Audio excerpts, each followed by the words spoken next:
we have this function here, y equals negative x squared minus 2x minus 3. And we want to determine the location and nature of the stationary point of that function. Now, of course, we want to find out where the stationary point is located. So what we do, we find the derivative and equate it to 0. dy by dx equals, this will be negative 2x minus 2. Good. And the stationary point is at dy by dx equals 0. So therefore, if you have 2x minus 2 equals 0, then what you have, 2x is equal to, no, negative 2x minus 2 equals 0. Negative 2x is equal to 2x is equal to negative 1. It's at x equal negative 1. When x is negative 1, what is y? Y is equal to negative 1 squared, because it said negative x squared, minus 2 times negative 1 minus 3. So that's negative 2, negative 1 squared is 1, so it's negative 1 plus 2 minus 3. Negative 1 plus 2 is 1. 1 minus 3 is negative 2. Alright, so it's at x equal 1, y is negative 2. So the coordinates would be negative 1, negative 2. Alright, negative 1, negative 2. Now, the nature of the stationary points. Let's find that out.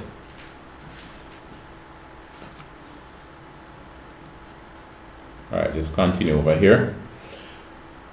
Now, we have 3 ways of finding the nature of the stationary point. We can find the location of y to the left and right, whether it is higher or lower.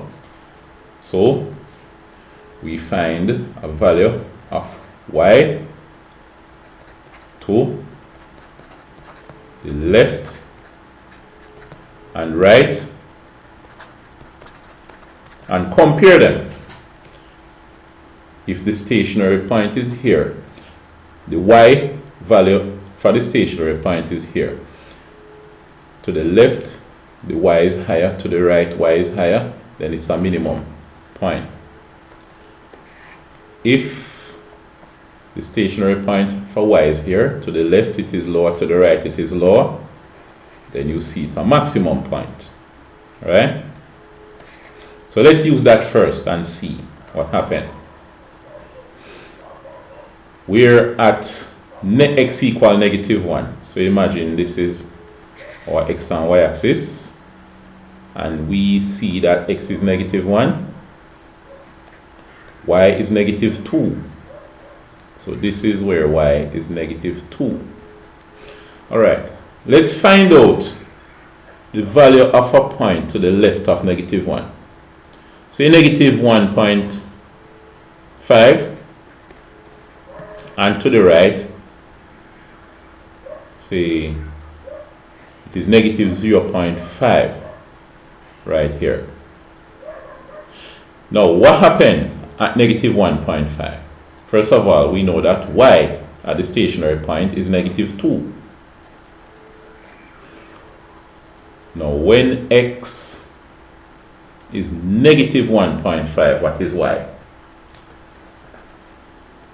Y is equal to negative 1.5 squared minus 2 times negative 1.5 minus 3, which would be equal to, alright? So what happens at that point? Negative 1.5 squared is same as 1.5 squared. So you have 2.25. So it is negative 2.25, right? So we have a negative 2.25. Negative 2 times negative 1.5 is going to be a positive 3 minus 3, right? So negative 2.25 plus 3 minus 3. 3 minus 3 is 0, that's gone. So it's negative 2.25. So the stationary point was here at negative 2. On the left is negative 2.25, so it's lower. It's negative 2.25. We test on the right to make sure. On the right, what happened? Now, at 0.5, negative 0.5, what happened at negative 0.5? Let me just erase some of these things. I don't want the board to be too crowded. Y is equal to negative 0.5 squared minus 2 times negative 0.5. And remember, I just chose negative 0.5. I could have used negative 1.1 and negative 0.9. I could have used negative 2 and 0, whatever the case is. But the closer to negative 1 you choose, the safer it is, right? Now, I happen to choose negative 1.5 and negative 0.5, no problem. You could have also chose negative 1.1 and 0.5 and negative 0.5. I could have chose negative 2 and negative 0.9, right? It doesn't really matter too much. Just choose 2 points close to negative 1. So let's continue. Negative 0.5. Yeah, I just said that in case you were wondering why I chose negative 0.5. All you need to do is just choose 2 points close to the stationary point. So negative 0.5 squared minus 2 times negative 0.5 minus 3. You work that out. Negative 0.5 squared, negative half, is the same as when you square half, you get a quarter. So this is 0.25. So y equal this negative, and negative 0.5 squared is positive 0.25 minus 2 times negative 0.5 is going to be a positive 2 by 0.5 is 1. It's 1 minus 3. So what you get? Negative 0.25 plus 1 minus 3. So in this case, I just make it quick here. The calculator. Negative 0.25 plus 1 minus 3, and you get negative 2.25 is negative 2.25. All right, negative 2.25. That's lower too. So that implies that on the left you were low, you went high to the stationary point, then you go back down low. So it's a maximum point. It seems to be a maximum point. Alright. Let's use this second method we looked at earlier to find the nature of that point again. We're still going to use the negative 0.5 and the negative 0.5. When you differentiate it, you get negative 2x minus 2. And of course, when you equated it to 0, you found that x was negative 1. So if you put back negative 1 here into the gradient function, what you would get is negative 2 times negative 1 minus 2. Negative 2 times negative 1 is 2. 2 minus 2 is 0, which is correct because this is at the stationary point, at negative 1. right? The stationary point is right here. And at that point, the gradient is 0, so you expect 0. But then, to the left,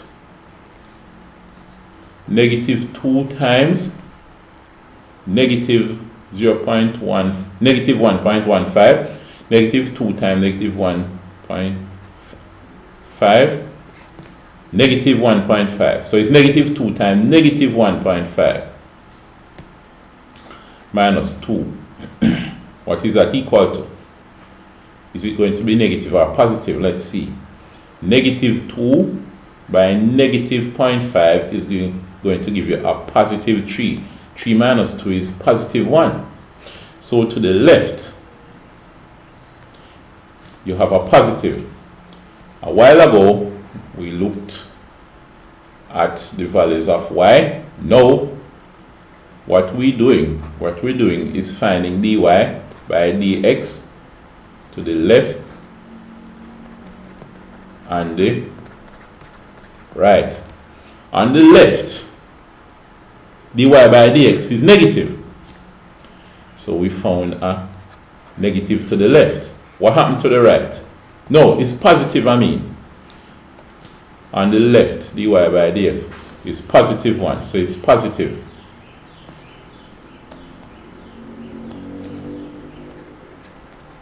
Alright. Now, on the right, what happened? On the right, we choose a point close to it. We're choosing negative 0.5. You could try with other points. For example, negative 1.1, negative 1.2, and so on. You would see that the gradients would be positive as well. I'm going to choose negative 0.5, but you could repeat this by using negative 0.9, negative 0.8, 0, 0.5, 1, and so on, to see if they give the same sign. Now, I'm expecting the gradient at negative 0.5 to be negative. Let's see. When I substitute negative 0.5 into this, and negative 0.5 is to the right of negative 1. So when I substitute negative 0.5 into this, I have negative 2 times negative 0.5 minus 2. That gives you negative 2 times negative 0.5 is going to be a positive 1 minus 2. 1 minus 2 is negative 1. So it's negative. So what we have here is a negative gradient a positive gradient to the left, 0 gradient at the stationary point, and then a positive gradient and then a negative gradient. Let me do that again. What we have is a positive gradient to the left of the stationary point. We have a 0 gradient at the stationary point, then a negative gradient to the right of the stationary point. It implies that you are going up, then you got flat, and then you go down. So it looks as if it's a maximum point. To the right, you had to the left a negative, and to the right, to the left it was negative, to the right it's positive. Negative, I mean. I keep mixing up the signs. On the left, it was a positive. On the right, it's a negative. This means it's a maximum point. All right. So here now, again, we see it's a maximum point because at the stationary point, we have 0 gradient. On the left, it's a positive. On the right, it's a negative. So this means we have a maximum point. All right. So now, that's another way of looking at whether the point is maximum or minimum. Now, let's look at the third way. I'm not going to erase this. Let's look at the third way. The third way is double differentiation, d squared y by dx squared. We differentiate the dy by dx. When you differentiate dy by dx here, what we get is negative 2. The gradient is negative. This tells you that the derivative, the point, the nature of the point is a maximum point, right? When you differentiate again and find that you get a negative value, then what you have is a maximum point. All right? So those three methods show us that our point is maximum. All right, we continue looking at this in the next video.